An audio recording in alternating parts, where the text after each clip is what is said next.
Sun salutations, comrades, wherever you're watching from. My name is Emam Nyangeri, and welcome to the Parliamentary Coffee Forum.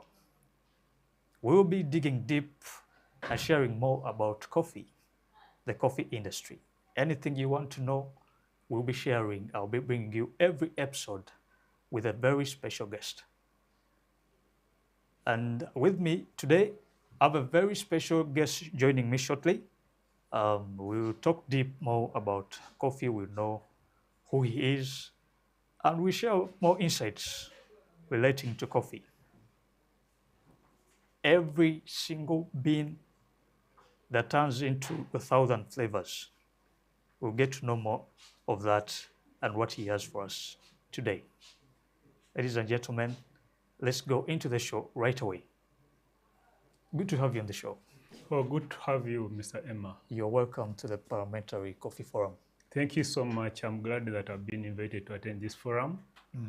My name is Mr. Kiwaba Ignatius. I'm a passionate coffee farmer with about 6 acres of coffee and also very passionate about environmental conservation and product development. Thank you for inviting me to this forum. You're very welcome. How long have you been in this coffee business? I've been in coffee business for about 6 years, but in production and innovations for over 13 years now. First things first, what is Uganda's current status on coffee? Well, that's a bit general, but to be specific, maybe on the quantities and volumes produced and exported, Uganda is the second largest producer of coffee in Africa after Ethiopia, but the number one exporter of coffee outside of Africa. It takes number 7 on the global scale as exporter of coffee. In terms of the people who are depending on coffee, about 2.2 million people depend directly on coffee as farmers, and others indirectly depend on coffee as traders, exporters, making it a total of about 3.5 million people. You mentioned that Uganda is the second exporter of coffee. What does this mean to Uganda as a nation, and in terms of jobs? It's rather the second producer and the first exporter. The first exporter and the second producer. Yes, meaning some country, Ethiopia, Ethiopia though produces a lot, does not export as much as we do. Yeah, so we are the second producer at estimates of about 7 to 9 million bags, 60 kilograms per year, depending on the season. And we export about from the period of May 2025 to June this year, we've exported about 8.78 million bags of coffee, and that's worth 2.38 US billion dollars. You can call it 8.6 trillion Uganda shillings. Yeah, so that's a lot of money from the sector, and it shows you how much Ugandans really depend on coffee. It employs, like I said, about 2.2 million people directly, and about over 3.5 million people directly and indirectly. So that means others are working as farmers, others are working as traders, and others are working as exporters, both benefiting from coffee. Some data has showed that we could actually be having about 5 million people directly and indirectly depending on coffee. But that's another information to confirm. And generally, information has it that for every 14 people, one of them is depending on coffee. That's about 7% of our population depends on coffee. 80% of our coffee is Robusta. Should we say we are pushing more of Arabica?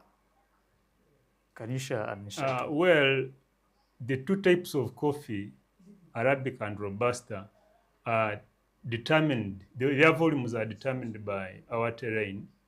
Much of our terrain is low altitude, and Robusta is recommended to be grown on low altitudes of about 1,200 meters above sea level and below, whereas Arabica is recommended to be grown at high altitudes of 1,200 meters above sea level and beyond. Some areas like the Renzori region, Elgon region, they have altitudes going as high as 1,800, 2,000 meters above sea level. So, given that most of our terrain is flat or is low, it gives higher chances for us to grow Robusta. And because we have very few high altitudes, it means that we end up growing a smaller proportion of the Arabicas. And that's to our advantage because now Uganda being the birthplace of Robusta coffee, it puts us at the command level globally in terms of the volume and in terms of quality. Because Uganda being the birthplace of Robusta, it gives its Robusta coffee uh, a high cup profile or the best cup profile, which in some other countries, actually, Robusta coffee is used to improve those other countries' coffees because of its diversity and a high quality cup. What are some of those regions that mainly uh, grow coffee in Uganda? Uh, Almost every part of the country, we are now growing coffee. On the lowlands, we have the Lake Victoria Basin. This is the area around the central region, Masaka, Mukono, and then we have so in this central region, it's mainly Robusta coffee because the areas are of low altitudes.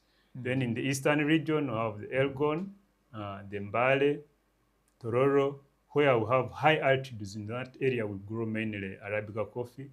And then in the Zombo area, in northwest, West Nile, I mean, we grow also Arabica because there are some high altitudes. Kabale and Tungamo also do some Arabica and also Robusta sometimes. And in the Renzori region, we mainly also do Arabica. In the eastern region, in Kayunga, we do also Robusta, and we have started expanding to the northern region. The entire northern region is now producing, has been advised to produce, plant and produce Robusta coffees. Climate change is hitting the yields. What should be done to solve such a problem and to keep the coffee business growing and moving forward? Now, the major strategies to address climate change, first of all, is to do shade trees. As a minimum, we should have shade trees. Of course, you know, shade trees contribute towards the production of rains. And then besides their contribution towards the production of rain, they shield the coffee trees from the sunlight and the heat. And then we should also do terraces. When it rains, the runoff will be gathered in these terraces and the water can be held for some time. We should do mulches, and farmers are being encouraged to do irrigation systems. Simple irrigation systems could cost you about 5 to 6 million shillings for a given piece of land, where you have invested a lot of money, maybe let's say over 50 million shillings, 60 million shillings. 5 to 6 million shillings of an irrigation system for such a piece of land should not be so costly for a farmer. Recently, we had the coffee bill that caused a lot of mixed reactions in the nation. Um, you, as an expert in this field, should did that bill do more good or harm? Well, the coffee bill has legal connotations, and that was passed by the parliament.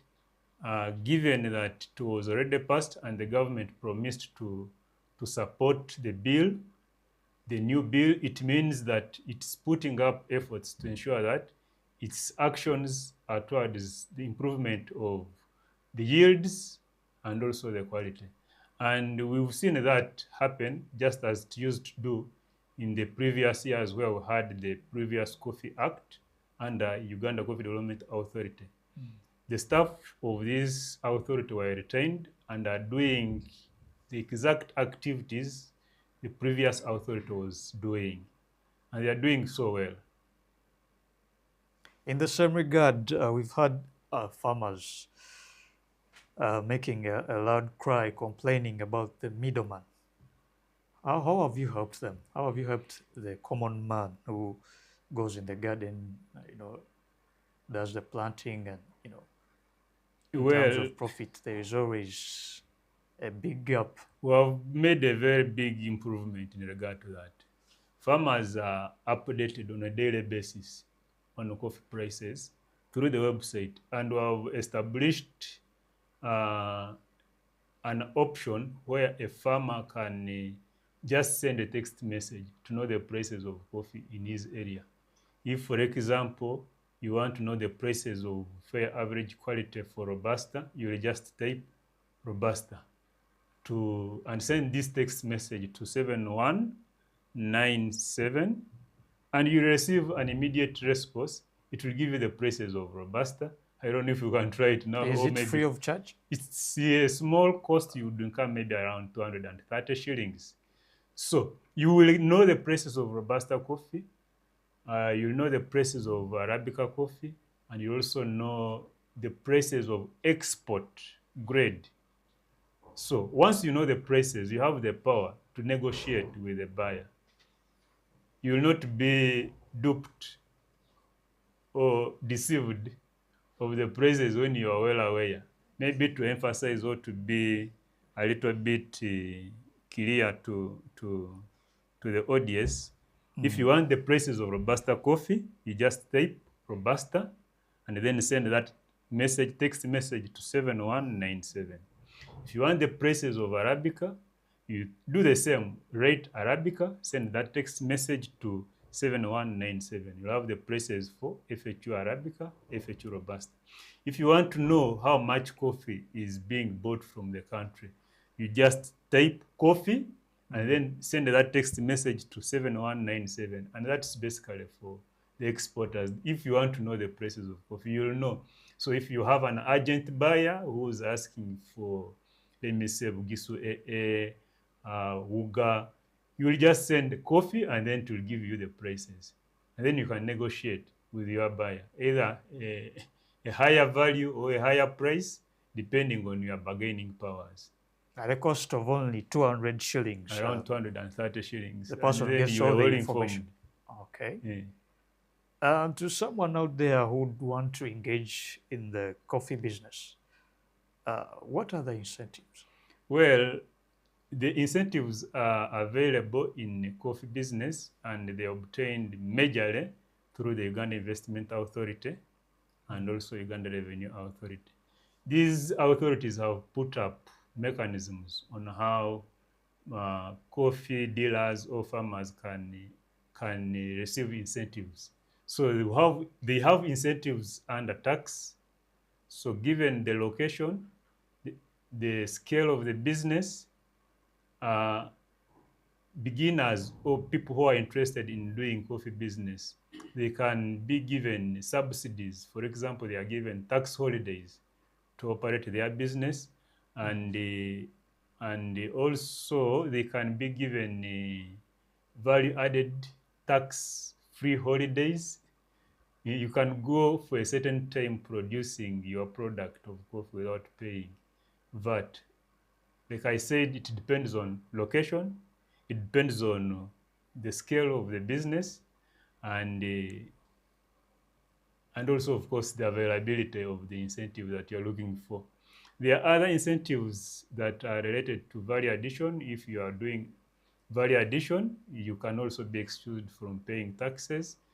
And in manufacturing, if you want to produce, you can be given incentives in importing certain machineries that have import-free taxes. Now, under other ministries like Ministry of Agriculture, uh, traders are receiving incentives in terms of seedlings. The country is supplying or distributing coffee seedlings to farmers free of charge, and it's the government that's paying. That's an incentive. Then Free other of charge. incentives are, yes, And are people sensitized about this? this is one Are way people that aware? people are supposed to be informed. Yes. By their other mechanisms with their websites Mm, and the radio talks which keep going on. And of course, the president has always talked about this. mm, It's not rocket science. He has always mentioned about seedling multiplication and production, which are supposed to be given to farmers that are interested. And they acquire these seedlings through the Ministry of Agriculture, down through their officers. mm. We mainly export raw beans. What can we do to increase, to start exporting, the roasted and packaged at least by the year 2030? There are some companies that started already roasting and exporting roasted coffee beans and powder. Uh, they are exporting containers. Some are exporting to Kenya, others to those European countries, though the volume is still small. First of all, because of the machinery. Mm, There are very few dealers who have large-scale machinery that can produce the required volumes. And then we need to get in touch with the new buyers. With the new buyers, in that way, we can increase our market for roasted coffee beans or powder. mm. Mm. And Robusta or Arabic, which one will make a, Uganda, to be known globally regarding the coffee industry?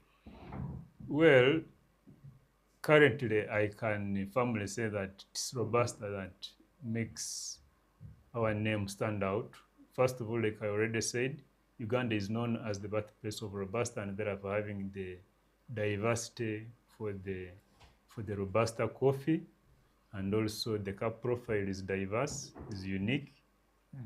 So Robusta sells us more than Arabica, though we can also make more money from Arabica. Yeah, it doesn't mean that there's no money in Arabica, but where you have strengths, that's where you earn more. If we said we are not selling our Robusta to the outside countries, they'll not sneeze. Do we have places that grow Arabica here in Uganda? Yes, I talked of the Rwenzori region and Elgon region. Mm. These are the regions that give us the 20% of the coffee we export outside Uganda. Okay. And to the And youth, maybe if I could just make a comment, there are other countries outside the world that now command the Arabica coffees. They have command in the production of Arabica coffees because they have huge supplies to the market. So our small 20% looks like a drop in an ocean and makes us look like disadvantaged. But there is demand for Arabica coffee, and usually has a very good cup. mm, Mm. I would say, and I'm sure you're also aware that agriculture is the backbone of our nation. Mm. So, to the youth out there who don't see farming as a core, they want to engage in other activities, but farming is good and there is some good money. Mm. You are witness to that. Yes, please. What advice would you give to the youth out there? It is something to do with the influencing. Unless there is an indicator of money, someone will not venture into a certain business. And that calls for awakening people. Awakening people that there is money in coffee. You will bear me witness that the other time when we had huge bumper harvest of coffee and high prices of coffee, especially from Masaka region, you must have seen some funny pictures people posting that make your money, grow your coffee and make money out of coffee and keep quiet. Interesting. You must have seen those pictures. Yeah. So I could say the youths and those young people are not awakened to see where there's money. I want to reliably tell you that given that time, the money people got out of coffee, very many people woke up and demanded for coffee seedlings and started growing coffee. So it's the same way. There must be evidence that there is money in coffee. If you're a coffee farmer and there is no man around you, how shall we believe you? Let the coffee farmers or traders show that there is money through investments, through their developments. If you have a coffee farm that is making maybe 100 million shillings annually, put up another investment. Let people see that the person has moved from the farm maybe to processing, maybe from a small homestead to a bigger home. Eh? Has expanded maybe from hiring to grading. Eh? Let people see this high quality life out of the products, out of your coffee, out of your activities you are doing. And then the youths will be encouraged to do coffee. And then secondly, of course, you don't easily influence an adult. We must begin the influence as early as possible. Begin going to the farm with your kids. Me, I remember when I started doing some bit of farming, it was with my dad sometime back. Picking coffee, that was the first activity I used to do with dad. I was quite young to pick the coffee and it was a tedious activity. Later, when I grew up, I think the actual activity that I did myself was the operation of nursery beds. I did a nursery bed that was in my primary 7. I did a nursery bed of eucalyptus trees. And as I talk now, the person I was making that nursery bed for has now over 10 acres of eucalyptus trees, and it's his main livelihood. Now, consider children being encouraged to operate nursery beds as early as maybe 13 years, because I remember that time I was around 13 years. You're talking of 25 years. But even at 13 years, someone can be able to make pots for coffee, and then they pot coffee seedlings there or coffee cuttings.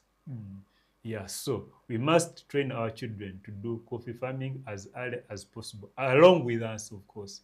You don't leave the child to do the activity by themselves. And also, you don't strain them to break them down, because you're not supposed to make them as laborers. You are supposed to train them into agriculture as early as possible. Yeah. What are some of the challenges coffee farmers are facing as of now? Uh, One of the major challenges is theft. Farms are broken into, and then stripping of coffee is done by thieves. They steal the coffee beans, cherries, and then by the end of the day, when the farmer goes to the garden, maybe doesn't find anything there. That's at the garden level, but even stores, you've seen videos and clips where robbers break into stores, put the store managers and coffee dealers on guard, and until they've taken either the money or they've taken the coffee. Those are some of the challenges, and they are being managed by the government through police and security. The other challenges are the practices which they do. Sometimes they harvest premature coffee. Of course, when you harvest premature coffee, it will have a poor cup taste, and secondly, the outturn will be low, and therefore the payment will also be low.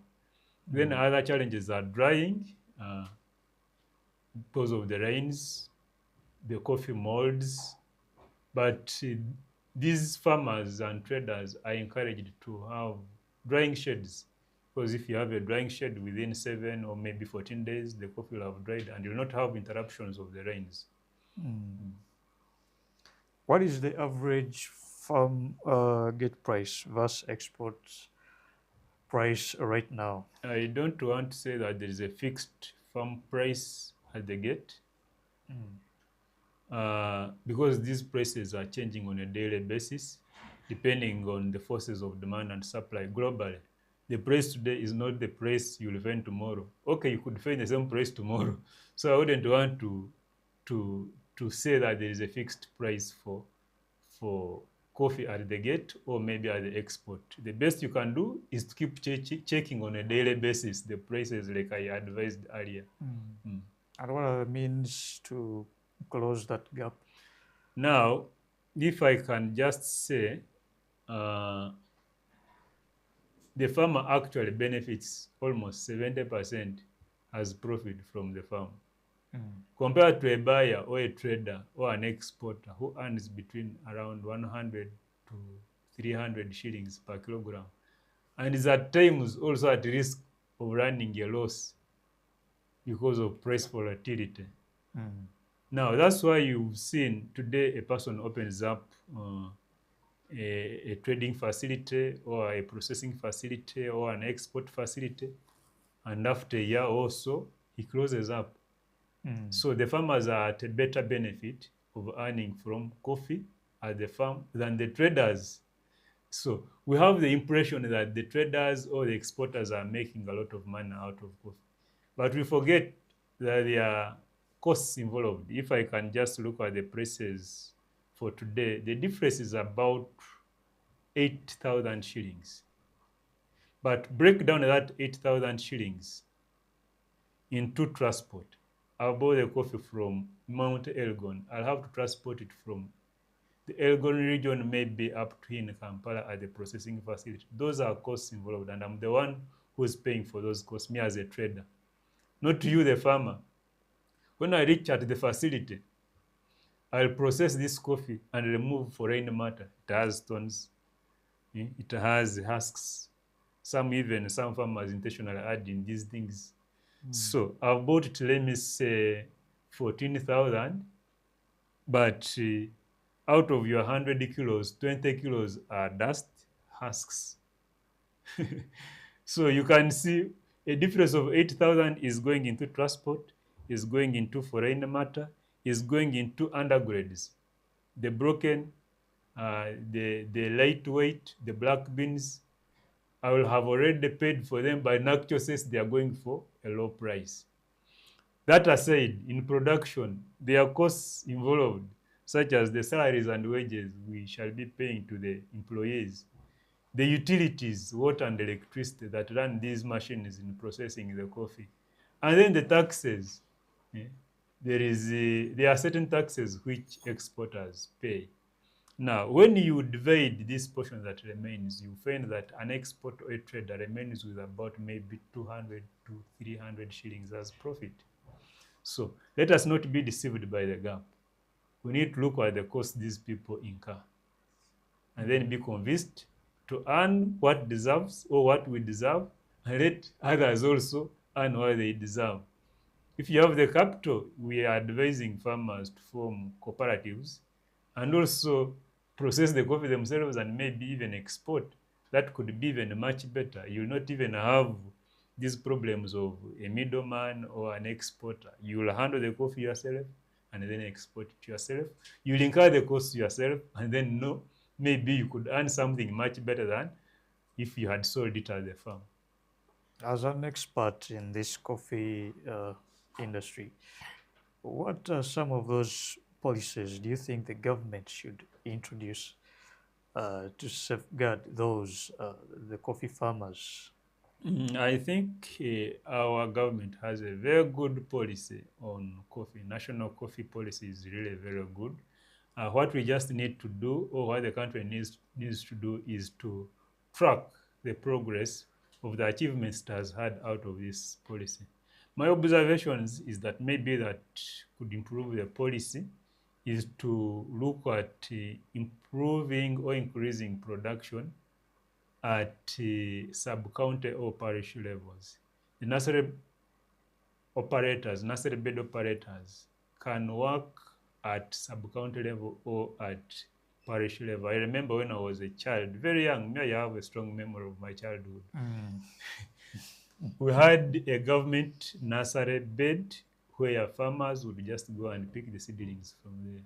But today, they are licensed nursery bed operators who at one time may have the coffee and at another time may not have the coffee seedlings.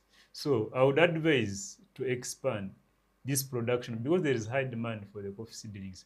Either there is a farmer who is just establishing a garden, or there is another farmer who is doing some renovation of the garden, is replanting more trees, and there is always demand for these seedlings. We shouldn't move long distances to get the seedlings. Let us expand these productions to those either sub-county or parish levels. And then secondly, we need to do more sensitization, and maybe, if possible, we need to finance climate smart strategies so that we can cap down or address the issues of climatic changes. It would also be a good thing. And also we can also do more on consumption. The consumption is still low. We can improve this consumption through our cultural leaders. We've had the Uganda region promote coffee planting, and also I think drinking, because culturally, if you are marrying a Muganda, you will be brought coffee cherries which are roasted, and then you chew them. We can make it mandatory that when someone is taking my daughter, should come with some roasted beans. It can be a cultural practice at cultural level. I've seen that happen in some of Yeah, the so why should introductions. people carry bags of sugar, bags of soap, and they cannot carry even a packet of coffee? Coffee. Isn't that interesting? Very interesting. Yeah. That's my opinion. Uh, Yeah. Coffee brands are still very rare globally. And what can we do to help create the next phase of good African coffee globally? Well, the product's brand is defined by its quality. I want to give an example. Coca-Cola soda. It's a brand. Does Coca-Cola taste the same as Pepsi Cola? No. Why? They are uniquely made. Yes. Oh, does Fanta taste the same way as Pepsi Cola?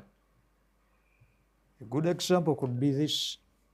It's a different brand and So taste is. these questions I'm trying to put forward is to help us understand what it means by a brand. Yeah. A brand tastes in a unique way, consistently, today, tomorrow, and even in the future. Why does it taste consistently? So a product or a brand tastes consistently because of the processes that have been put forward. These processes have been standardized to ensure that the product will consistently taste the same and appeal its consumers. If one time I take Coca-Cola and it's tasting funny, do you think I'll return back? I'm not going to come back. Now, what is interesting with coffee? There are multiple producers, and then they end up aggregating the coffee.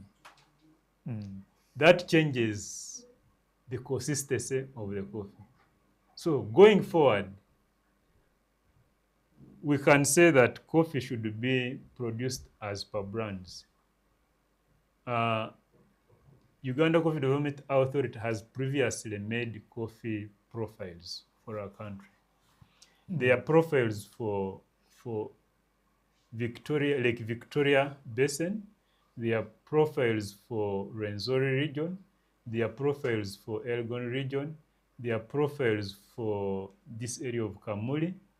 Those coffees have been profiled, and we know how each tastes.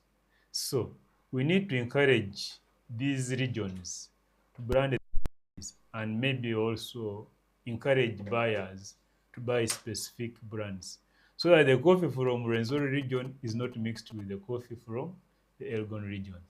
If a buyer initially bought coffee from Elgon region and tasted differently from that is produced from Rwenzori region, he will not come back. So if we branded Elgon region, let's say Bugisu AA, with certain features on the bag, the buyer will know this is the brand for Elgon region. when he's buying when he's buying a brand from the Rwenzori region, also the bag should be labeled properly with the features and branded as Rwenzori region. Central, the same way. Now, if given that the Department of Coffee has already profiled these brands, of course, there are other challenges that might be involved. The person that is producing coffee, no, let's say Elgon region is a big region. There are multiple factories, but there might be no assurance that this factory handles Elgon coffee the same way this factory handles it. So it means that these factories need to undergo, or factory operators need to undergo training in the production processes of specific brands. So they need to be equipped in knowledge and in skill. Their processes must be standardized.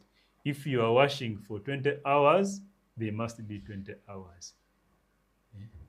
If your temperatures for washing are supposed to be, let's say, 30 degrees centigrade, in factory A, they must be the same as in factory B, they must be the same as in factory C.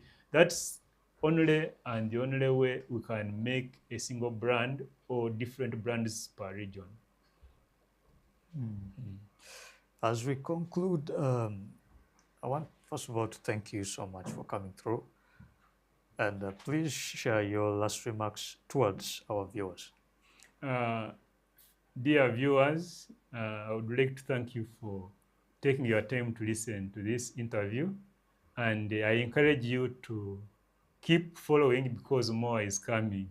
I'll always be available when I'm invited to present on coffee. Thank you so much. My name is once again, I'm Ignatius Kibaba, passionate about coffee farming and product development. Thank you so much. Thank you so much, Mr. Ignatius. You're It's welcome. been a pleasure having You're you welcome, on the Emma. show. I'm All right, pleased then. to have participated and contributed. And we're looking forward to have you again. Thank you so much. Yes.